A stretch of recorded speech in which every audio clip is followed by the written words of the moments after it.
Hi, this is Marie, and Russell is not here today, but we are still standing with Ukraine. And today we have a teacher from Holderness along with a couple students, and they have some interesting stories for us. They have made their way a few times to Poland, and you're going to want to stay to the end and hear all their great stories. And so first, let me introduce Pam, who is a teacher at Holderness, and give us a little bit of information about how you got started with this project. With the Common Man for Ukraine? Sure. 3 years ago, right? Yeah, Common Man. So. Lisa, Steve, Alex, and Susan came to Holderness. 3 of them are Holderness parents, and Steve's actually an alumnus as well. And they told us about the work that they were beginning to do in Ukraine. And they asked to meet with our service council, and we said, sure. Listening to their stories of going into Ukraine and the work that they were doing to provide food and equipment to people who are just living through unbelievable situations really inspired us, and we wanted to help. And we really didn't know how to help, so we met with them and we brainstormed ideas, and we did a little pen paling with them. And then we wanted to raise funds to support the work that they were doing. So the kids started a coffee cart, which runs now 4 mornings a week. Kelly actually constructed a coffee cart. So we run a coffee cart 4 mornings a week, and we sell coffee and pastries to students on their way to class. This coffee cart is a fundraising effort? Yeah, and we raise about $1,000 a month, enough to support one child's attendance at trauma camp. And we also raise enough through that work to provide, when we visit the retreats, to provide new pairs of shoes for all the kids and counselors, and to provide art supplies, athletic equipment, et cetera, for the kids to enjoy at the retreats. So as a little refresher for those who haven't seen our show with the Common Man for Ukraine, if you want more information, you can go to our YouTube channel, Still Standing with Ukraine, and find out all about the great efforts that they do for the children of fallen defenders, and also now the mothers of fallen defenders. And so tell us a little bit more about, So we did that, and the first 3 months or so, we sent them $3,000 enough to support 3 children's attendance. And then we wanted to do more. We were like, is it all possible if we could go to the retreat? Could we show up? And they said yes. And we finagled, we pushed, and so until we were able to go. And Kelly and I and my colleague Sam Daigneault and her daughter Maeve, who's also a senior at the school, made the first trip. And I'll let Kelly tell you all about it, because it was one of those moments where we walked in and magic happened. And but go ahead. Yeah, the first couple moments when we got there, we walked in, and they knew that we were coming, but I don't think they had really explained who we were to the kids, because they were definitely a little wary of us at first, not really understanding, these 5 Americans coming into the retreat kind of late at night off the flight. And did you speak any Ukrainian? We tried to learn a little bit on the plane. We could say hi, and that was about it. But we eventually we sat and listened, I guess, to what they were talking about, although we had no idea what they were saying. And at the end of their, they do a little wrap-up thing every night where they talk about their feelings. And so at the end of that, the counselors had explained to them who we were. And again, still being a little wary of us, kind of like they all looked at us, and myself and the other student along with me, Maeve, we kind of stood up and we tried to introduce ourselves in Ukrainian. We did okay because they clearly understood. And as soon as we said, "Mene zvate Kelly" or "My name is Kelly," they all like exploded. And so we were just, it was like they immediately kind of ran to us, and it was just really, really cool to see. And it had made it very obvious that like what we were doing was going to be helpful and that we were going to do some good work. Nice. Yeah. That's really nice. But you didn't go there on the first one, BJ. No, I did not. So when did you actually So go? I got involved a little bit later. The coffee cart program that Ms. Mulcahy was talking about, I worked it my freshman year. I worked it all throughout the year, and that summer I was given the opportunity to come on the, I think, third trip that we had done. Yeah. And I had to jump on it. I really wanted to see where all the fundraising was going and what kind of work was going on at this retreat. So we had a very similar experience. We walk in, jet lagged out of our minds, very late at night, and within, I think, 5 minutes, I was playing pool. with Sorry, someone. can we pause really quickly? I think there's an issue with your microphone. Uh-oh. Take out, give me the thing. Might have to repeat. Sorry about that. Oh yeah, it's not even on. Turn it off, Max. Did it? It must have, yeah, it flipped off. Fortunate. Yeah, I just put mine on the seat behind me. Gotcha, yeah. Sorry about that. It's my bad. Are we doing that? You should talk about all Oh, I'll talk about that. There's a question. Oh, that's right. There's a question at the end. Where Okay, I'll okay. talk about that. Okay. Sorry, can we do that question one more time? Yeah, we'll do that again. Yep. As if it, Is it hope never- that doesn't fall again. Maybe I'll just keep like it right me here. put it Yeah. like on your lap or something. Of course. Still on? Good. Sweet. Ready? Yep. Okay, go ahead. Okay, BJ. So when did you actually end up going over to Ukraine? So To Poland, because it was got- in Poland. I got involved a little bit later than these two did. I started out working the coffee cart program that Ms. Mulcahy described earlier, and it was a very good time. And that summer I was given the opportunity to see where all that fundraising went, and I just had to jump on that opportunity. And we had a very similar experience to you two. We walk in, we're jet lagged, it's very late at night, and then within 5 minutes, I was playing pool and soccer with the kids. They were so inviting to us newcomers, and we didn't even speak the same language, but they still made us feel like we were one of them. Yeah, that's really cool.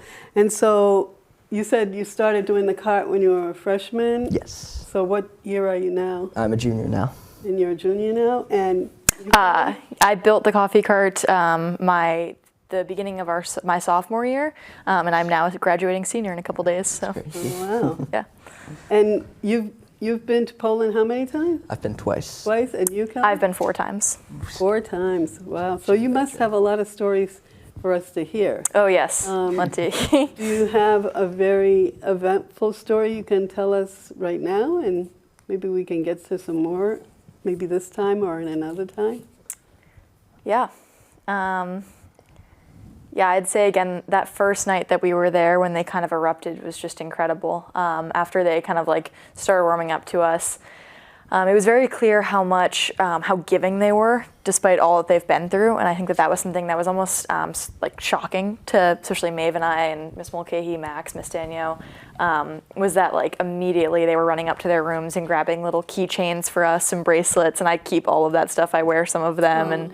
And I just think like the like love that they gave us was just incredible. Again, considering all that they have been through. I think when we went, we were expecting it to be much more of a like sad experience, thinking that they were all going to be, not in great spirits, obviously, with all that they've been through. And I think that like understanding like and seeing firsthand how these kids can like still be happy through all of this trauma that they've gone through is just incredible. And a little context for all this, because I don't think we really covered that, but the Common Man for Ukraine started along with the Polish Rotarians in Poland, they started a camp for children who are there simply because their parents died defending Ukraine. And so this time in Poland is 3 weeks that they're away from hearing bombing,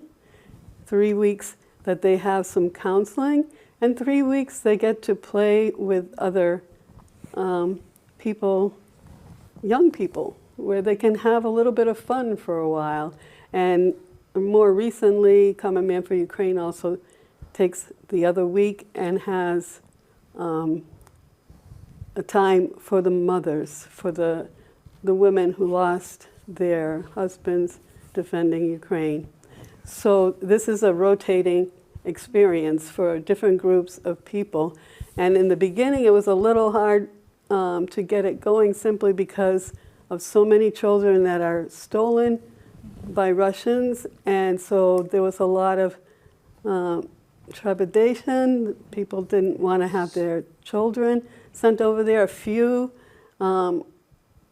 took the chance, and from their expressing how great this program was, then more joined in. And so do you have another story to tell us about? One thing that stands out was our second day there. We were painting the bowls. Do you remember that? And it was raining, and one of the counselors came up to one of us. It's thundering and lightning out, and she said, she showed me on her phone. She said, the kids wanted you to know that they're not afraid of thunder and lightning, but they are afraid of bombs. And it was one of those moments where that you're just like, oh my goodness, my reality is so very different than theirs. And Kelly, and I don't know about you, but we would volunteer at the local elementary school where you'd see these beautiful pictures that they draw of puppies and, you know, sunshine and flowers, and these kids are drawing pictures of airplanes dropping bombs on fields. And it's just such a different, like, you realize so quickly that you're in a very different environment with people whose lives are much different. Their daily reality is so much different than ours is. Another story that has a similar message to that happened at a parrot observatory. For What kind of observatory? parrot observatory, actually. Parrot like the bird? Yes, like the bird.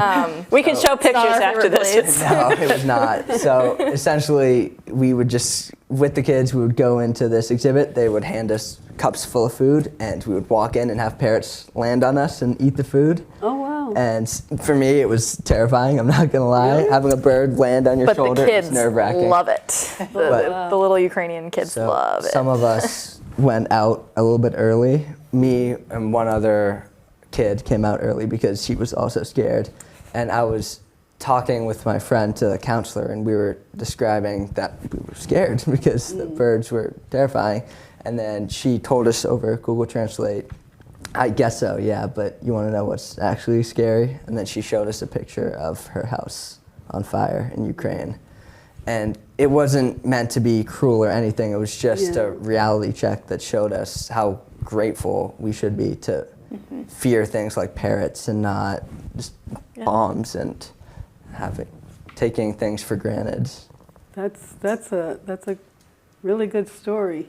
So on that theme, because we have time for a little bit more in this session, but so how this experience, not just that with the realizing that there's some things that might be scarier in this world than the parrots, but the whole experience itself, how is that going to affect your life going forward? Are you still going to help with Ukraine, or Yes. other things that worldly things that are going wrong?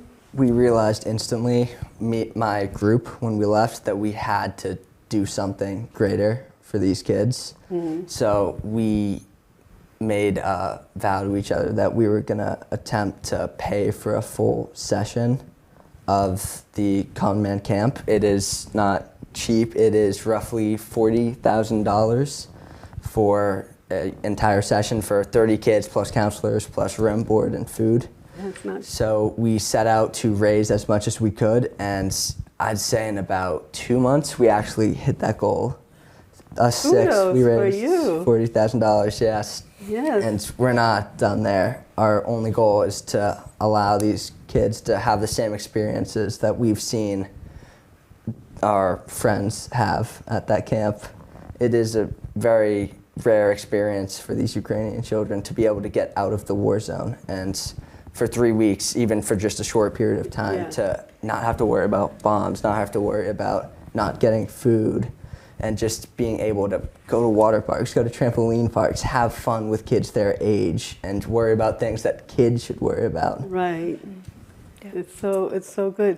But also, I don't know, you're there with Ukrainians, though in Poland, Yes. but I through my efforts in fundraising and experiences with Ukrainians,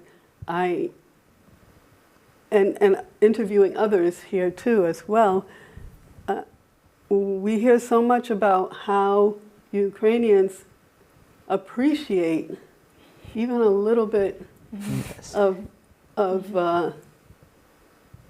just people reaching out and caring. Mhm. And it doesn't have to be monetary, just And caring. that was the primary goal of our fundraiser. It wasn't just to raise money, but it was to spread awareness to our local communities of what's happening and the impact that it has on these kids who are innocent, who have done absolutely nothing wrong, and are still feeling the complete wrath of the war. Yeah. Yeah. And also for you, Kelly, the average American seems to be not really aware of the goings-on in Ukraine. So I know you've been doing a lot in your school for bringing up awareness, but how about the community, and what will you continue to do? Yeah, I think, like you said, it's not all monetary. I think that one of the things that we found through talking with the kids, Miss Mulcahy and I also got to be a part of the beginning of one of the mothers' retreats. And I think, like, through talking with them and some of the counselors, like you're saying, the just support is huge to them. And like, you know, no one kind of figured that a country, you know, that is smaller than Russia would ever be able to fight back for as long as they have. And the fact that they have is pretty incredible. And so I think that, like, just having the support for them through that is really important to them. But yeah, so since I've gone a couple times now, I think I've, like, realized more and more all the different things, not even just Ukraine, but so many different things in our world that need fixing and that need help. When I had gone into high school, I had kind of thought I wanted to go into some sort of science field, and while research is very important, through doing all this work, I have now decided next year I'll be majoring in international relations and political science to continue with my work that I've learned at Holderness, and without, you know, doing all the things that I've been able and fortunate enough to get to do, I would not have found that path. But I'm so grateful that I did, because it's a really important thing that not enough people are doing. And so I'm really excited that I get to continue with that work, especially next year in college. So Nice. So this has all affected you in a positive way then. yes, I think, like we've talked about with, like VJ just said, it definitely changes you talking to these kids. He talked about, I was there when one of the counselors had showed us that video, and just all of those little moments add up to something so much bigger in terms of like understanding what we are lucky enough to have, and also understanding that because we're lucky enough to have that, we need to use, you know, our voices and the privileges that we have to go back and help other people with it. You know, we can't just sit here and say that we're grateful. We have to do something with that. So That's really good. And we have a few more minutes, so I'm going to do some shameless plugging, but also thanking, because I want to thank Anchor TV for this opportunity to be able to bring in people and that are still standing with Ukraine, and so we can amplify this and let you all know what's going on out there. I've done only one little short so far. I am so busy, supposedly retired, but I retired to inspire. And so doing a bunch of art, I turned my art into humanitarian aid for Ukraine. And we're going to be together with Russell this weekend in Warner, New Hampshire, with Spring into Warner. And we're going to be having items there, our items and other donated art and craft items, along with souvenirs from Ukraine. So you can join us there. I'm not sure if I'm going to get this up there by this time, but know that we also will be at Market Days in Concord at the end of May, and then on May 31st, I believe is a Sunday, we will be in Londonderry, and that's going to have some duja smaczna, which is very tasty food from Ukraine because it's a Ukrainian cultural fair in the Commons of Londonderry.